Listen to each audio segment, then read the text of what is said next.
C'est Monseigneur Mathieu Rouget, évêque de Nanterre, qui prononce l'homélie.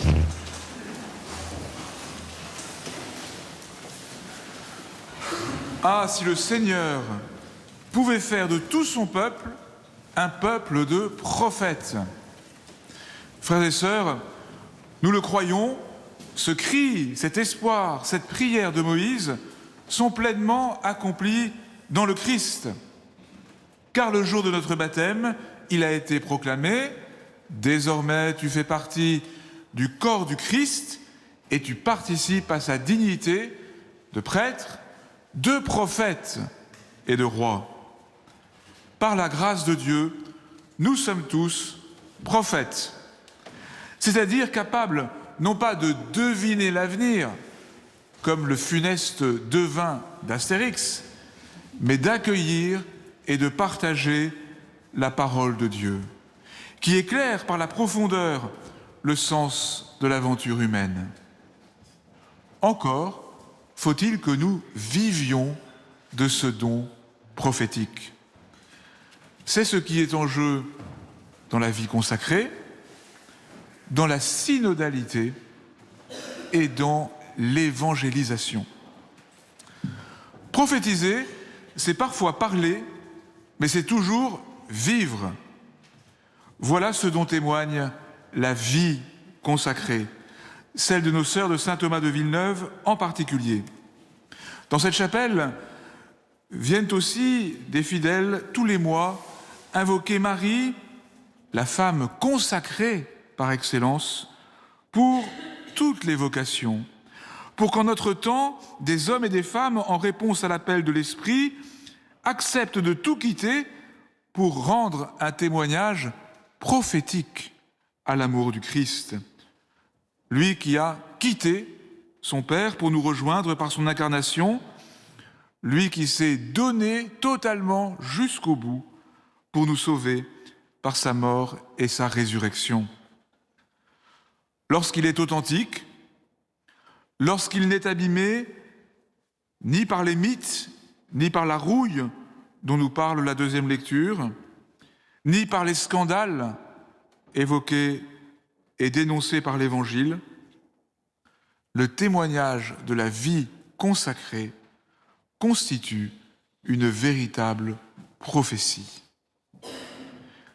Il n'y a pas qu'une seule manière d'être prophète. Dans la Bible, il y a Isaïe, Jérémie, Ézéchiel, Daniel et les 12 petits prophètes. Dans l'histoire de la vie consacrée, il y a toutes sortes de congrégations aux charismes les plus variés.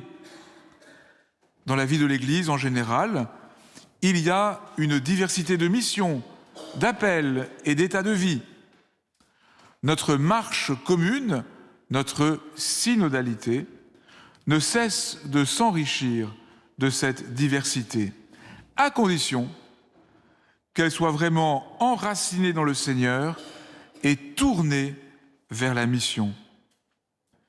Celui qui fait un miracle en mon nom, dit Jésus, ne peut pas aussitôt après mal parler de moi. Celui qui n'est pas contre nous est pour nous. La synodalité authentique, celle à laquelle nous allons réfléchir à Rome dans les semaines qui viennent, la synodalité authentique est au service du miracle de l'amour, fondé sur le nom sauveur de Jésus, au-delà de toutes les jalousies spirituelles que nous avons entendu s'exprimer dans la première lecture et dans l'Évangile, et de tous les affrontements de pouvoir qui passent à côté de la vraie nature de l'Église. Être prophète, c'est être missionnaire, parce que d'abord, on a écouté la parole de Dieu. Voilà pourquoi tous les congrès missions, tous ceux qui ont lieu dans notre diocèse et ailleurs en France ce week-end, s'ouvrent par des temps de prière. Comme nous l'avons chanté avec le psaume, c'est la loi du Seigneur, sa parole et non la nôtre, qui est parfaite et qui redonne vie. C'est la charte du Seigneur qui rend sage les simples que nous sommes. Le terme d'origine grecque, prophète, traduit un mot hébreu qui signifie d'abord voyant. Le prophète est celui qui annonce ce qu'il a contemplé. C'est d'ailleurs le mot d'ordre des religieux dominicains en charge de la messe télévisée, transmettre les réalités contemplées.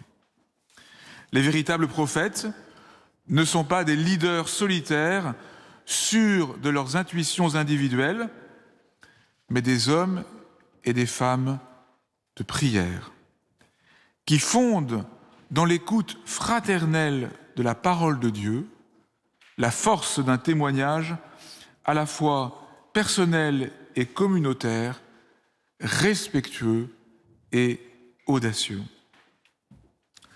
Ce 29 septembre, l'Église célèbre les archanges Michel, Gabriel et Raphaël, dont les noms signifient « qui est comme Dieu » Michel, « force de Dieu » Gabriel et « Dieu guérit » Raphaël.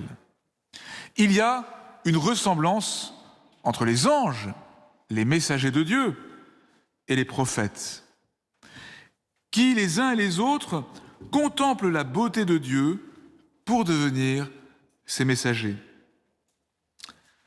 Frères et sœurs, à la manière et à la prière des saints anges, soyons donc toujours davantage des prophètes de la grandeur de Dieu, de la force de son amour, de sa puissance de guérison et de salut.